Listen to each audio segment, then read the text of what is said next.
He'll be available to answer any questions. Feel free to post your questions in the Q&A box. And now over to you, Pete. Thanks very much for the introduction. And thanks everyone for your time today. We're excited to tell you a bit more about how to fund your MBA. And I will apologize in advance. I have some allergies. So if you have any trouble hearing me, please feel free to note it, and I will go back and cover any items in more detail. And once again, thanks again for your time. So I wanted to just show you briefly here what our agenda will be today. Elliot, on your side, if you wouldn't mind advancing, looks like I'm not able to do that right now. Excellent. Overall today, we're going to be covering the basics around funding your MBA after we do a brief introduction of CommonBond. We'll talk about how much business school costs on average, your options to afford it and fund it, walk you through some questions you should ask yourself as you go about choosing the right student loan if it is determined that you need them, and then talk about some key next steps and deadlines for you as you go through the process.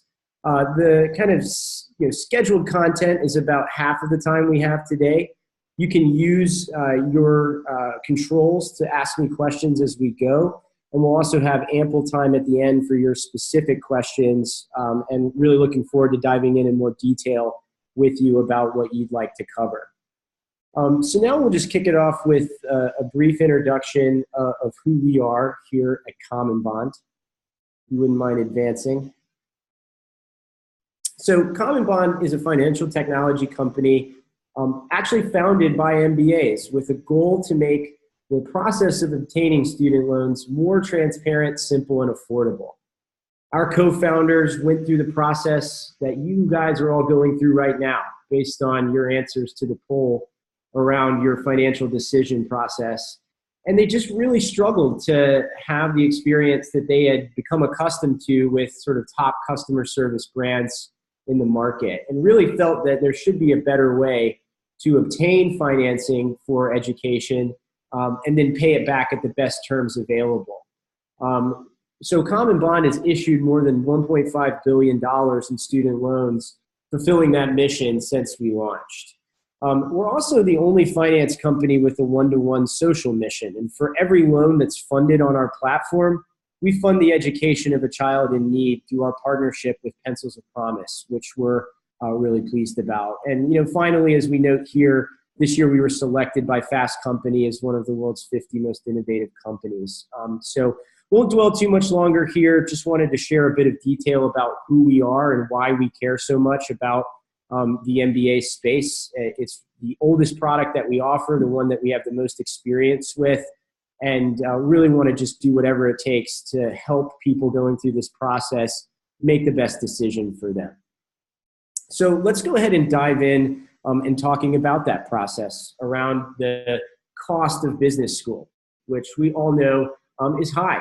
Again, these are institutions that are selective, they're immersive, and they ultimately have a high price tag associated with it. So we want to show you and walk you through the pieces of that to help you understand what you might be seeing in your award letter that you'll get from the school. So, that cost of attendance is dictated by the school first and foremost, and it's going to include those standard items like tuition, your room and board, and the fees.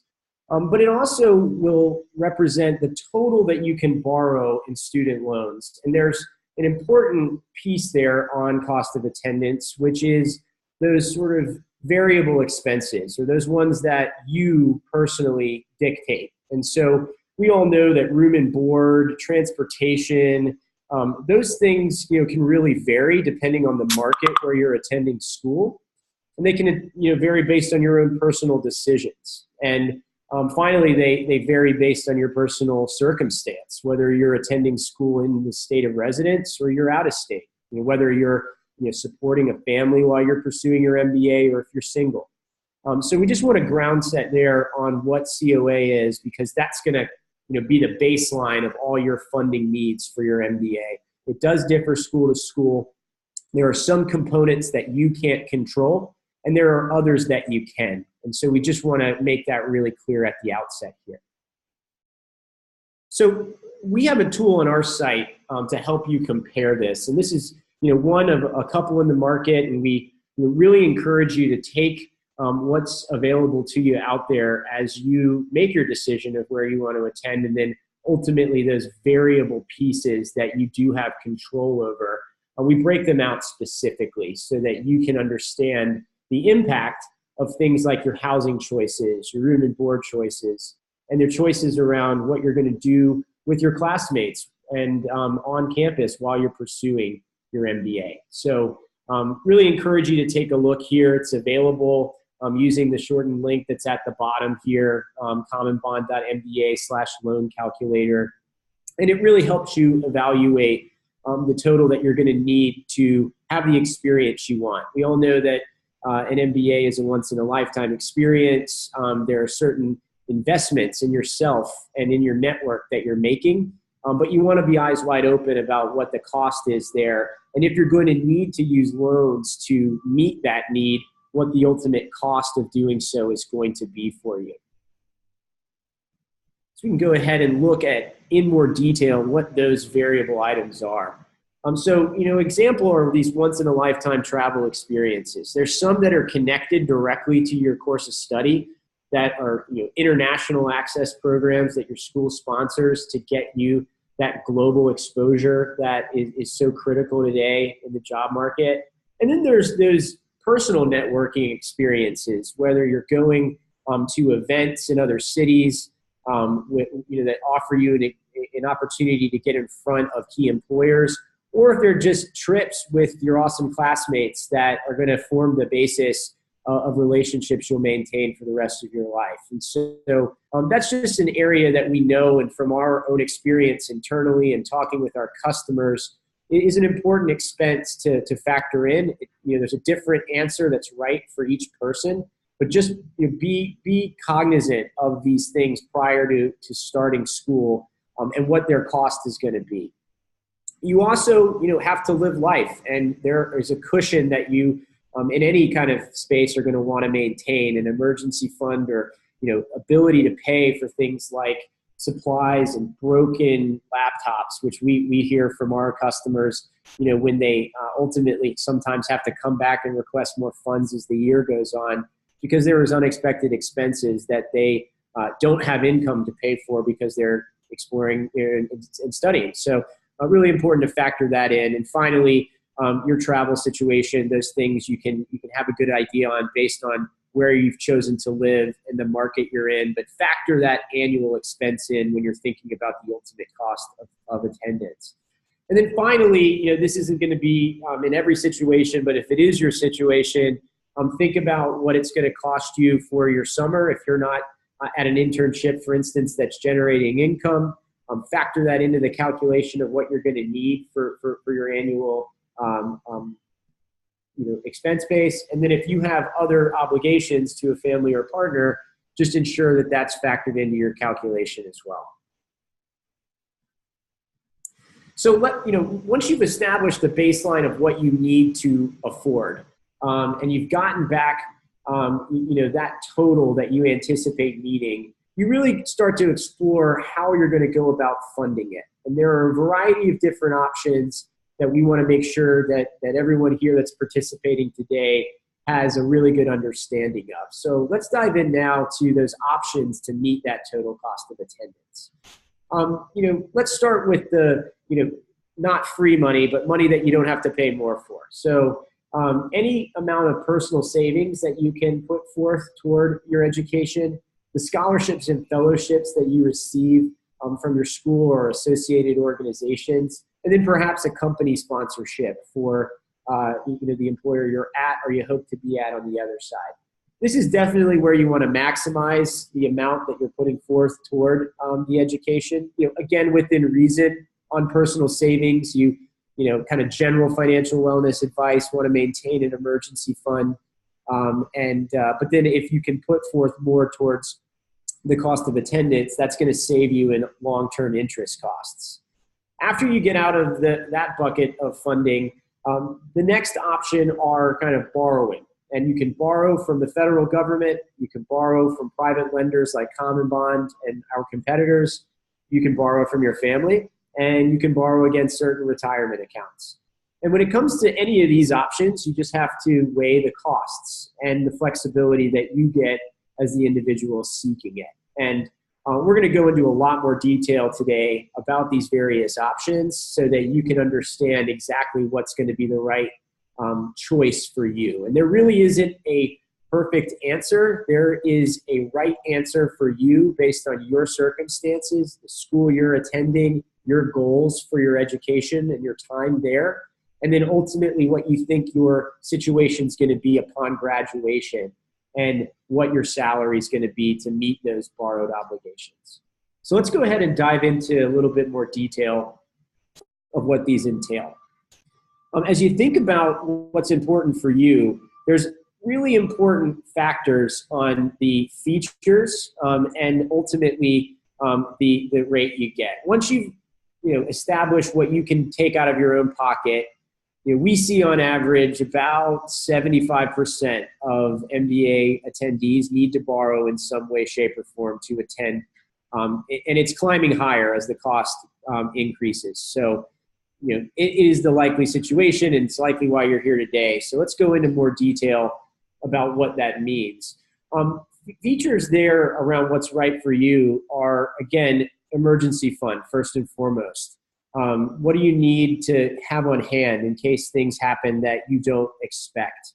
The rate of any borrowing you do is the price, right? It's the amount that you're going to pay over the lifetime of that obligation, and it's a critical piece to keeping your total cost of attendance as low as you can within the goals that you have there. Finally, the future plans and expected income, these are part and parcel together, right? It's, what do you expect to do after school and how much income do you expect to get from that? We ultimately view those as one and the same, as a sort of forward look of your amount that you'll be able to put forth and put against whatever you're borrowing. So understanding that post-MBA salary and how much monthly payment you can ultimately support is an important factor in the loan product that you ultimately select. So let's go ahead and move forward. Let's talk about the timeline to make sure that you are tracking as you need to. Just by participating today, it shows me that you guys are on the right track and thinking about the right questions with plenty of time to make a really sound judgment after you've gathered the facts. And that certainly was the read that I got from the poll before we started today, was that everyone's sort of in that stage where either they're just getting started or they're kind of in the midpoint where they're gathering details and just want that final bit of guidance and comfort before they make the decision. And as you see on this timeline here, that's well ahead of the curve. Again, the federal government just locked in their rate for the next year last week, and they begin offering that on July 1st for loans that are dispersed after July 1st for this upcoming semester. And schools are starting to update their cost of attendance. So you should know pretty clearly after following the guidelines that we've laid out here what your ultimate total cost is going to be. If you haven't filed your FAFSA already, you certainly should do so now to go ahead and understand what your school is going to be able to provide you in terms of grants and scholarships. Because ultimately there you're going to need to understand what the gap is that you're going to have to cover with loans. And so the loans are actually ultimately dispersed, as the semester begins or right before it in kind of starting in mid-August into September. But you really want to have made your decision and kind of put this decision to rest earlier in the year, kind of in the June to July timeframe. So we have plenty of time right now, but the window isn't particularly long. So just keep that in mind as you're weighing your options and ultimately making your decision. So once you know that you need to take out loans to meet the gap in your cost of attendance, you really start to weigh your options to understand how to choose the right one for you. So let's look at some of those features underneath the hood to understand exactly what you're signing up for so that you can make the best choice. depending on where your background is, whether you were in finance before you're seeking your MBA, or if you were in a totally different walk of life and professional employment, these terms might either be complete wheelhouse or complete Greek. And so we'll act like it's the latter, and apologies to anyone on the line that knows this cold, but we'll keep it brief but informative for those who don't. Obviously, your interest rate is ultimately the rate of interest daily that will be assessed against your outstanding balance at any point in time. The APR is your annual rate, which factors in all fees and the total interest rate to give you a total amount of interest paid against the timing of that principal being dispersed. So APR is the number that you really need to compare across lenders. If you look at the government site, it will only show the interest rate and not the APR. So that won't factor in the origination fees that you're going to pay to the government that get factored into the balance and then accrue interest. So on origination fees themselves, those are fees that are either taken out of the funds that are dispersed to you, which is how the federal government handles them, or added to the balance, which is how CommonBond deals with our origination fee. Again, when we think about fees here, it's the cost of processing the application, and then ultimately that gets baked into the balance that you have a daily interest charge for. On the type of rates, CommonBond offers both fixed and variable products. The government offers only fixed rate products. Your fixed rate product takes a set rate of interest, and that rate of interest will be your interest rate for the life of the contract. The variable rate product fluctuates with market conditions, and ours specifically is pegged to the 1-month LIBOR rate, which you can always access and see through any kind of standard financial publication. As we dig into the federal products a bit more, just want to set the stage for what these programs are. The federal direct unsubsidized loans are called the Stafford program. You might have already seen that on information you've received back from your school. This is the lowest interest rate cost product for graduate students that the federal government offers. The problem is they cap the amount that you can borrow in this program annually at just over $20,000. And as we saw briefly on the previous slide around cost of attendance, most business school programs all in are $75,000 to $100,000, if not more, on an annual basis. So if you're not getting large amounts of grants and scholarships and you don't have large amounts of personal savings to draw on, it is more than likely that you will need additional funding on top of the Stafford loan. That's where the Federal Plus program comes in. So the Federal Plus program is 1 full point higher in interest rates. So for this season, the direct loan, the Stafford loan, will be at 6.59 interest rate, and the plus loan will be at 7.59. So just remember that for a moment. We'll cover that in more detail as we go. The federal government critically offers one rate of interest to everyone, regardless of what you've done in the past, regardless of what school you're attending.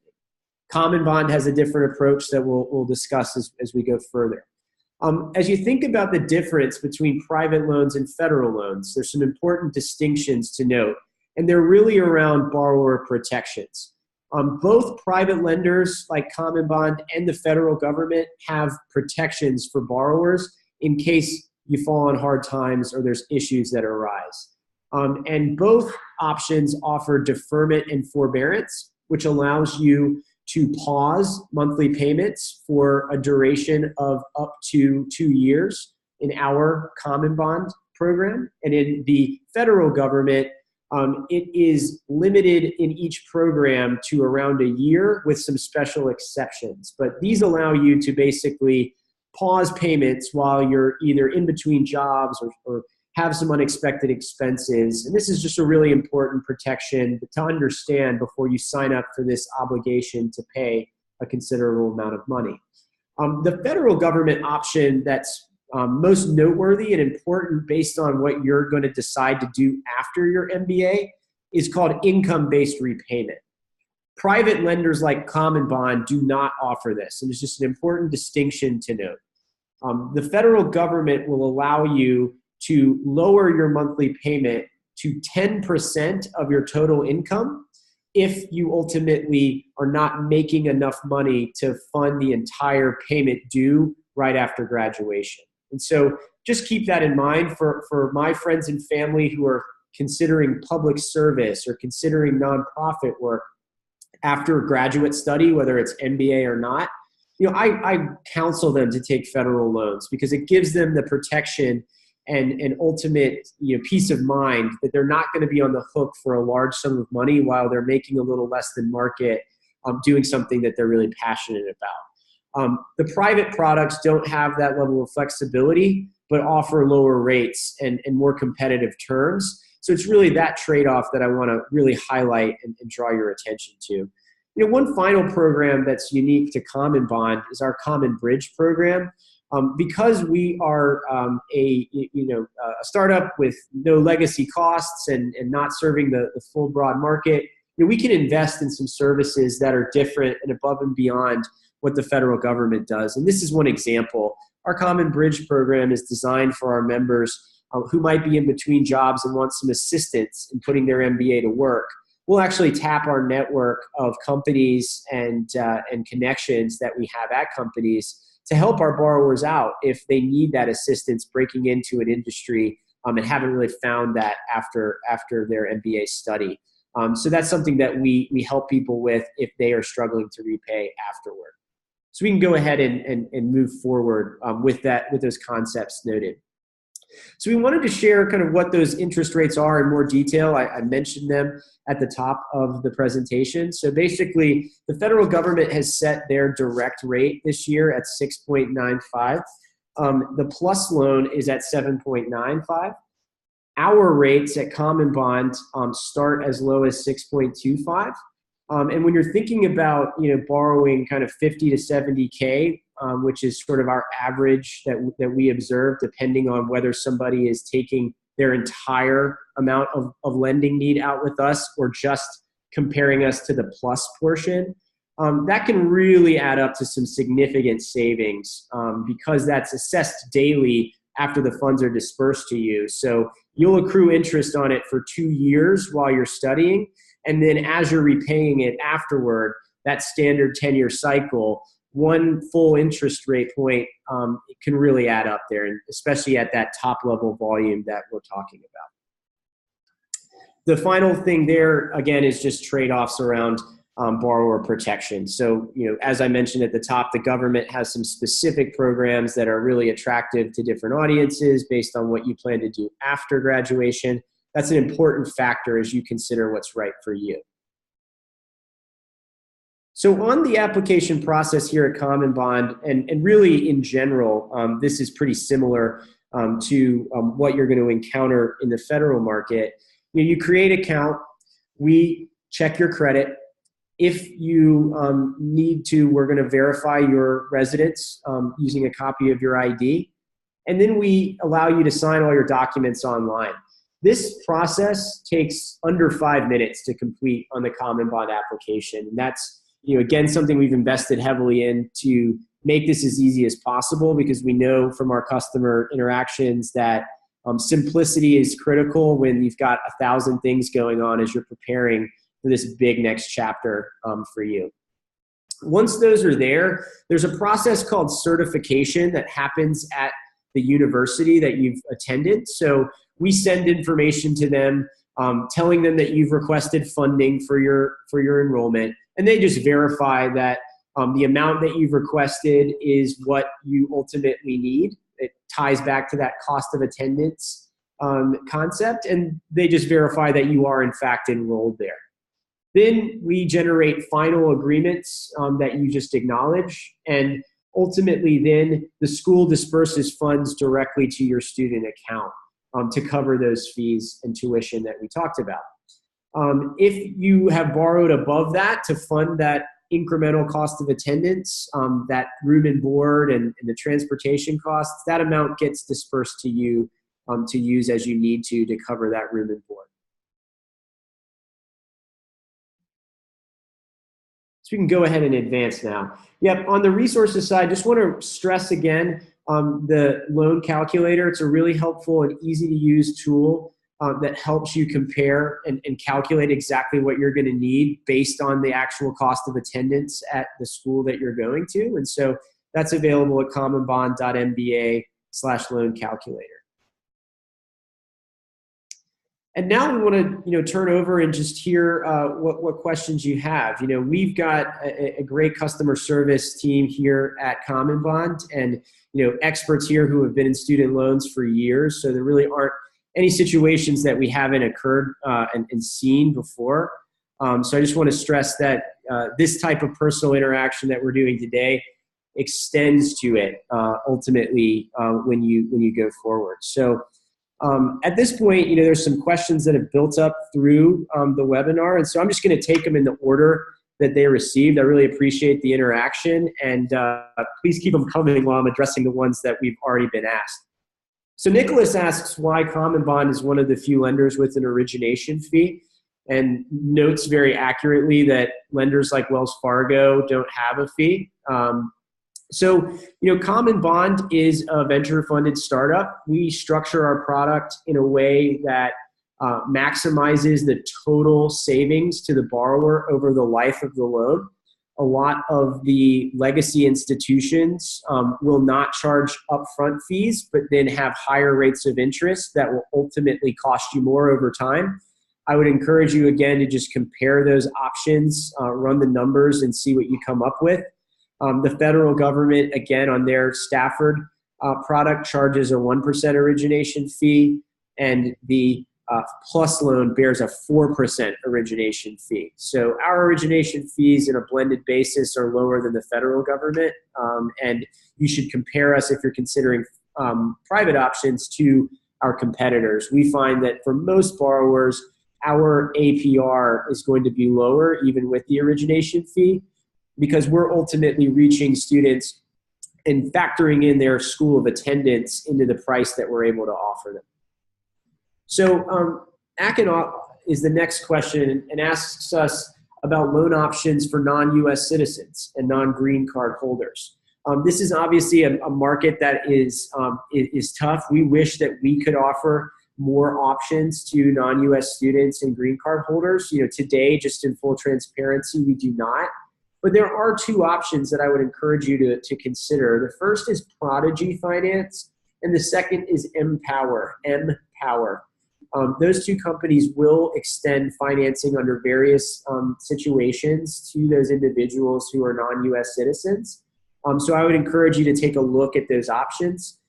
Also, again, financial institutions in your country of residence, depending on that country, sometimes do offer financing for this type of activity. So sorry, we can't do more directly there, but I hope at least point you in the right direction around where you can ultimately go access things. The third question is around the advantages of Graduate Plus loans versus private loans. So, it really boils down to the protections that the Graduate Plus loan has and whether you think you're going to need to take advantage of them. The way the government structures their program is based on the fact that they don't want to be seen as making any sort of determination, any sort of preference to anyone about their funding. And that makes one price for everyone, regardless of where you're going, regardless of your type of graduate study. And that rate is quite high, to be very frank with you. And what you're getting for that higher rate is access to protections like income-based repayment on the other side of your B-school study. If you feel like you're going to be confident in making all of your payments and paying off your loan in 10 years or less, then that option is actually not particularly useful to you.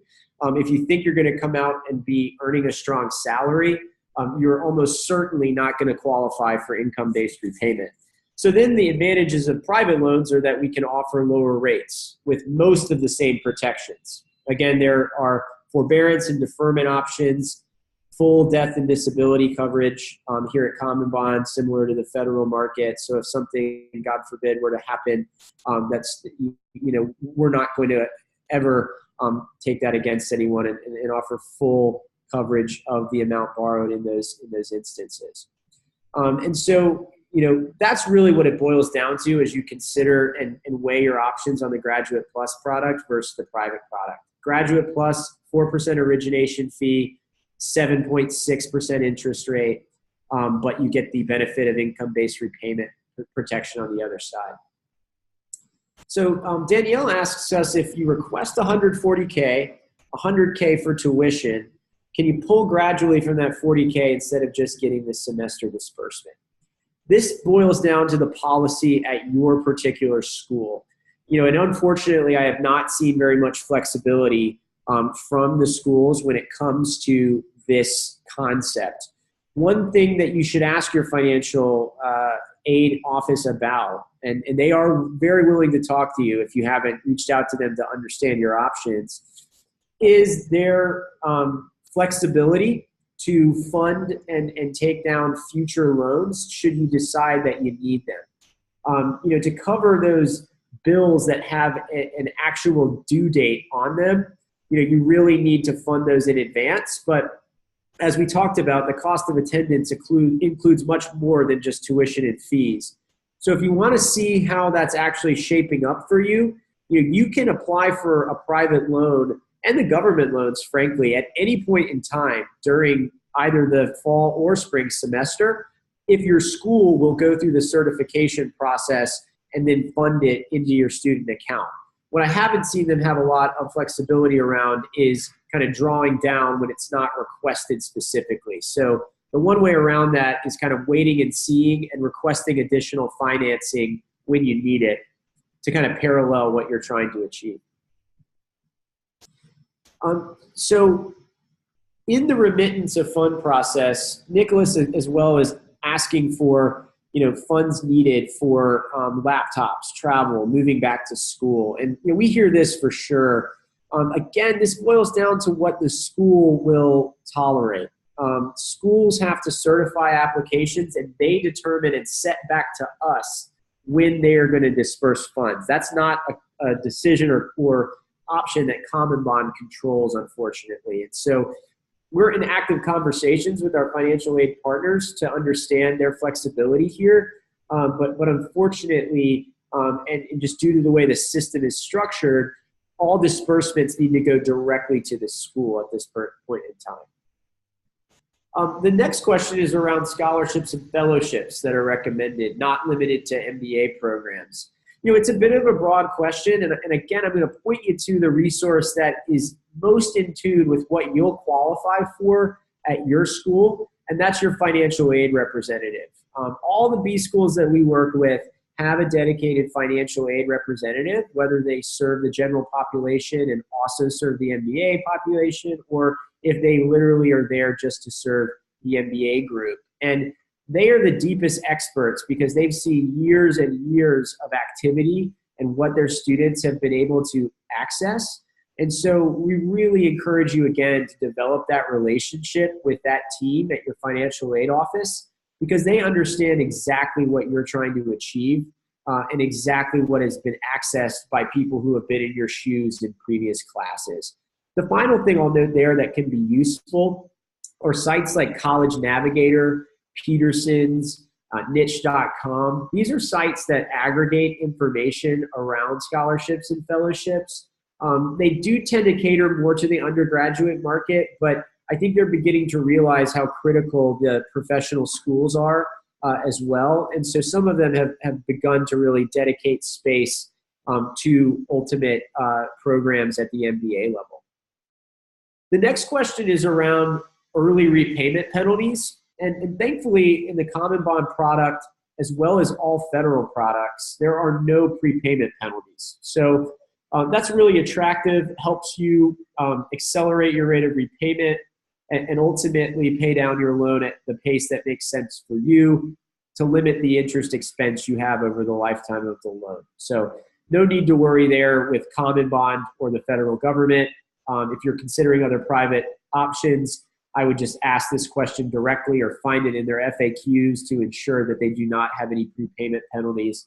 Most of the competitors I've looked at do not. So that is a worry in other asset classes, but in student loans, it is not. So one quick thing I wanted to just ask the general audience, it's helpful to us to understand how we're doing out there in the market. And so if you wouldn't mind just letting us know if you had heard about us before this webinar, that would be really valuable to us. And ultimately, if you have additional questions that come up as you're going through the process, you can feel free to reach out to us directly at care@commonbond.co or through the ClearEmet team. The final question that just came through is, should we apply for private loans now or wait until June, July? One thing that's going to drive this is ultimately you're not going to get the funds dispersed until late June at the absolute earliest, and that's very much on the exception, not the rule, based on the schools that we serve. And so, there's not going to be in CommonBond at least, major changes in where we've priced, because we ultimately reflect, where the government's at. And so, depending on when your bills are due, that's really what you should map backward from. And so if your first bill is due on August 1st, I would really encourage you to have completed the application process a month before that. So really want to thank everybody again for their time today. If there's any other questions now, we'll be here for a couple minutes if you want to come up with some or rack your brain. And as I mentioned, we're happy to take follow-ups over email as you process them.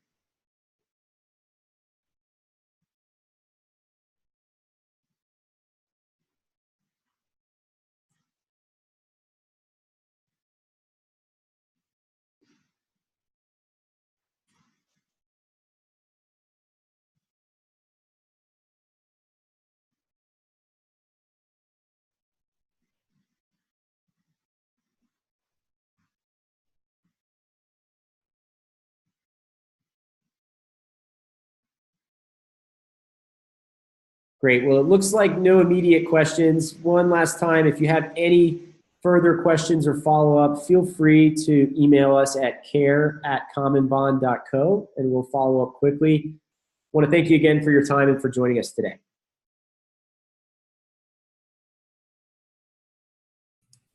Oh, late question. If I borrow the full amount for cost of attendance and then decide to use some personal savings for living expenses, is it possible to repay some without interest?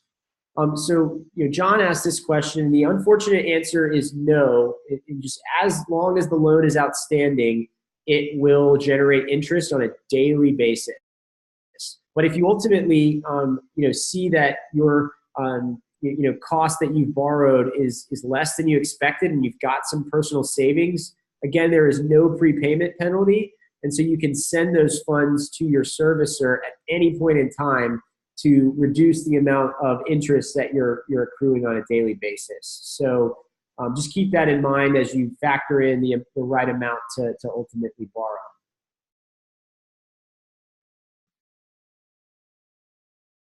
And then the final point, which is a really good question, is if you know you don't want to do federal loans, do you need to fill out the FAFSA?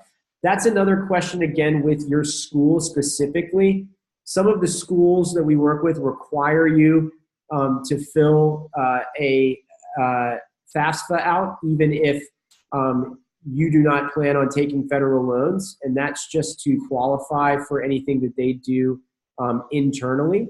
And so check with your school before you do not fill out a FAFSA. I would encourage you to, even though it is a bit onerous. If you really don't need to at your school level and you know you're going to access private options to cover cost of attendance, then it is not necessary to access private loans specifically.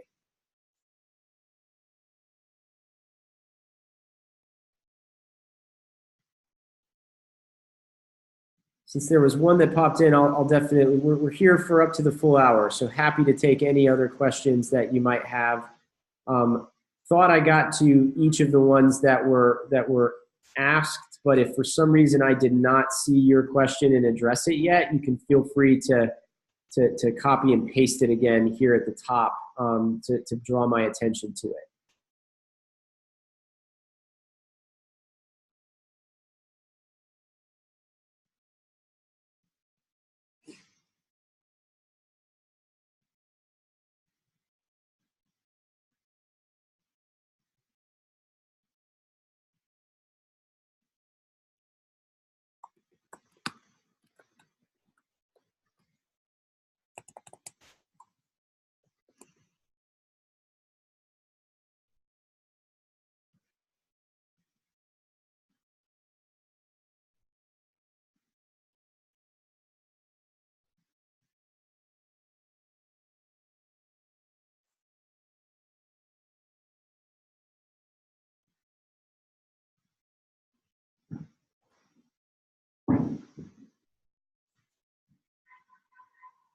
All right, so I've just seen the last question that went unanswered. And so it's, if you receive the full amount of the disbursement for the semester and realize you don't need it, when you send it back, you still have to pay the interest. And I think that's connected to the earlier question, and really is just around the way that loans operate. And so if funds have been dispersed to you through a loan product, they bear interest every day that they're outstanding. So if you do realize that you've borrowed more than you need, you should send those funds back. You should make a payment in that amount to the loan to reduce the interest cost back to what the right amount was. But unfortunately, that's going to bear interest every day that it's outstanding until you make a payment back.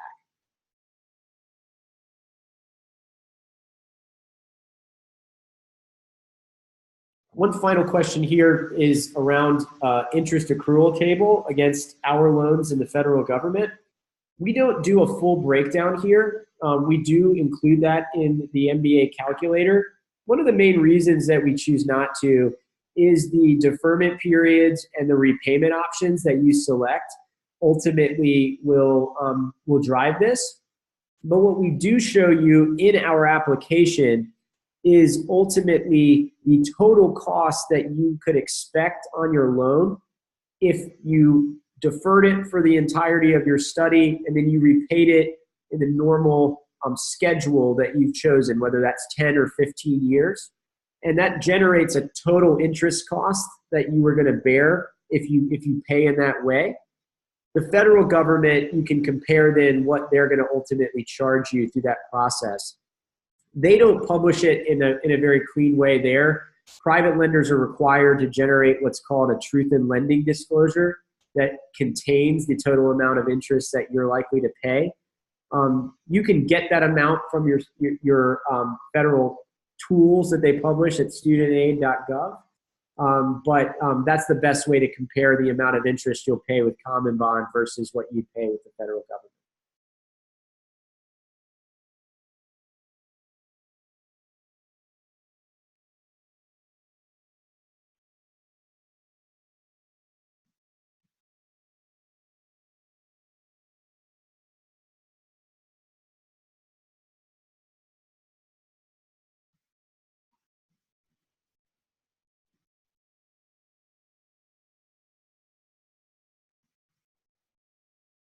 Great. Well, again, looks like all questions have been addressed at this point in time. If you do have, if we choose to go, each time I try to go, we got another one, which is great.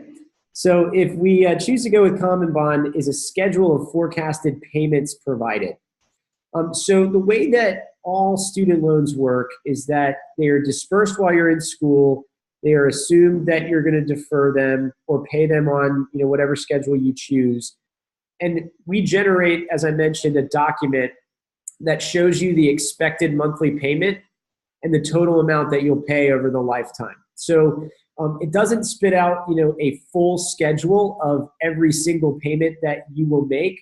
And that's largely because each school, and whether you're in your first or second year, ultimately determines what the schedule is going to be itself.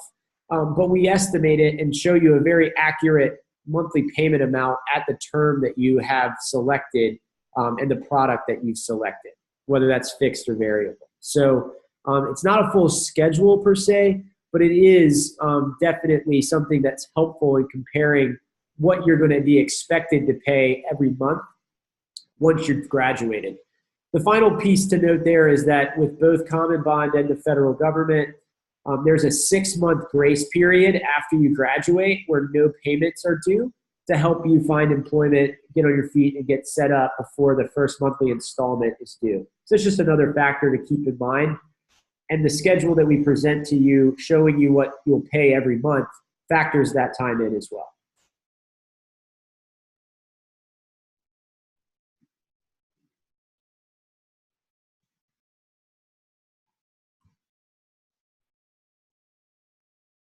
Any final questions I can address for the group?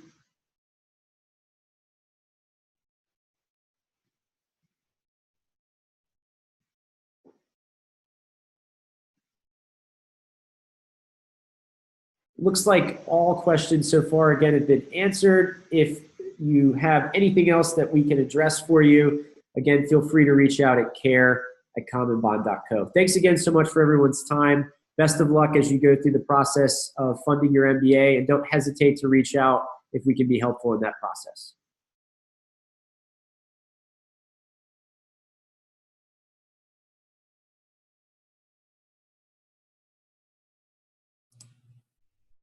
Thanks again for all who attended, and thank you, Pete, for a great presentation. For those of you who are still here, you will be seeing this presentation on clearadmit.com later this week, so you can refresh your notes. And for your colleagues who may have missed it or that you want to share it with, feel free to pass it forward to them as well. Again, thank you very much to Pete over at CommonBond. We're great to be working with them and happy that all of you were able to join. See you guys all soon.